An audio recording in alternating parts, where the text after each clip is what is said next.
नहीं, पर वही तो मैं सीधा सवाल पूछ रहा हूं। मुसलमान के लीडर तो लालू प्रसाद जी हैं, तेजस्वी यादव जी हैं। आप वो राजद के लीडर हो सकते हैं, मुसलमानों के लीडर नहीं हो सकते। देखिए पिछले अगर हम 30 साल की बात करें, जब से कांग्रेस कमजोर हुई है, आपने खुद माना है कि मुसलमान का बड़ा तबका आरजेडी को ही वोट करता है ना, और एक छोटा चंक नीतीश कुमार को भी वोट करता था और कुछ परसेंटेज बीजेपी को भी करता होगा। लेकिन बिहार में बड़े नेता तो लालू प्रसाद है ना मुसलमानों के। तेजस्वी यादव अभी तक साबित हुए हैं, उसमें आपने सेंधमारनी करनी शुरू कर दी है। सवाल वही है कि आप आरजेडी में रहे, एआईएमआईएम में हैं, अब उसके मुखिया हैं, चेहरा है, और आप कहते हैं मुसलमानों के कॉज के लिए मैं लड़ूंगा। तो आप लड़ भी रहे हैं, मैं मान लेता हूं, पर आप तमाम दल के नेताओं को, पार्टी को, किसको सबसे बड़ा दुश्मन मानते हैं? एआईएमआईएम आरजेडी को दुश्मन मानती है या बीजेपी को दुश्मन मानती है? मैं ये कहता हूं कि हमको सबने लूटा है। ज्यादा किसने लूटा सर, ये बता दीजिए। सवाल ये पैदा होता है कि जिसने लंबे अंतराल तक हुकूमत की है, मामला उनका जाता है। क्योंकि इन 77 सालों तक किसी ने हमारी गर्दन काटी है, बीजेपी ने, और ये मौका परस्त पार्टियों ने हमें जहर देकर मारा है। किसी ने भी हमारे साथ सही इंसाफ नहीं किया है। तो यही मामला है। एक बड़ी अच्छी बात कही एक नेता ने कि मियाँ बीजेपी में और ये सेकुलर पार्टियों में फ़र्क इतना ही है कि मुर्गे को कोई झटका करता है, कोई हलाल करता है। तो हमें तो कोई झटका मारता है, कोई हलाल करता है। साहब मैं किधर जाऊं भागकर इस सियासी जंगल में? एक तरफ दरिंदा है, दूसरी तरफ शिकारी है।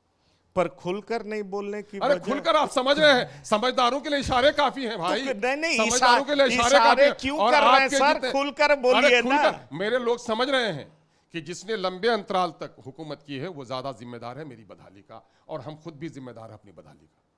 चलिए, ये आप बड़ी बात कर गए। अब सब बड़ा सवाल ये है, राहुल गांधी की भारत जोड़ो यात्रा हुई और कहा यह जाने लगा सीमांचल में वो आए, कर्नाटक में जीते, अब मुसलमान कांग्रेस की तरफ उम्मीद से देख रहा है। झारखंड में जीत हुई, कहा जा रहा है मुसलमान कांग्रेस की तरफ अब बढ़ रहा है, वो विश्वास पैदा हुआ है फिर से।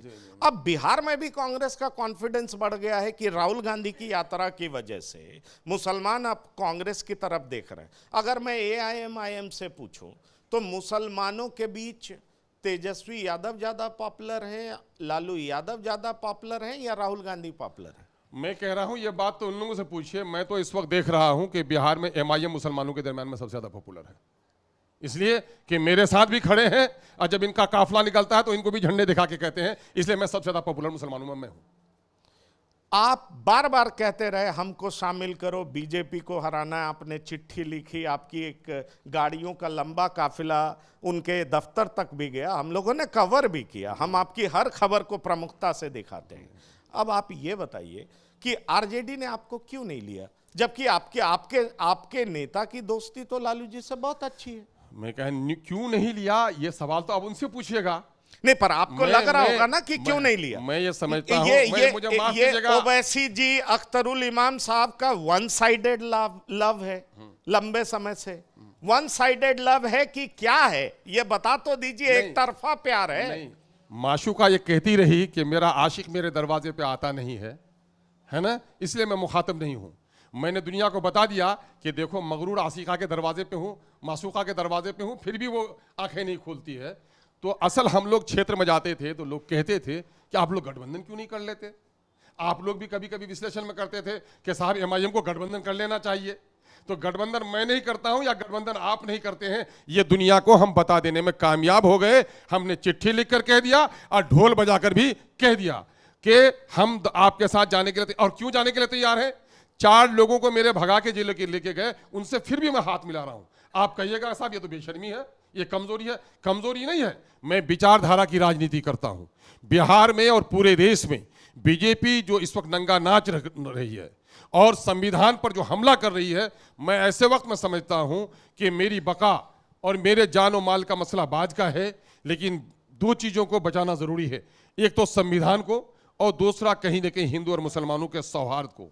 गरचे हम सौहार्द बचाने में लड़ते हैं, हम घायल होते रहते हैं। यही वजह है कि 4 लोगों के लुट जाने के बावजूद भी मैंने कहा आओ हाथ मिलाओ, बिहार में कम से कम सौहार्दपूर्ण वातावरण को स्थापित करो, ये कॉमनल फोर्सेज को शिकस्त दे दो। लेकिन ये चाहते ये हैं कि कॉमनल फोर्सेज रह जाएं, लेकिन मुसलमानों को ऊपर उठने नहीं दें।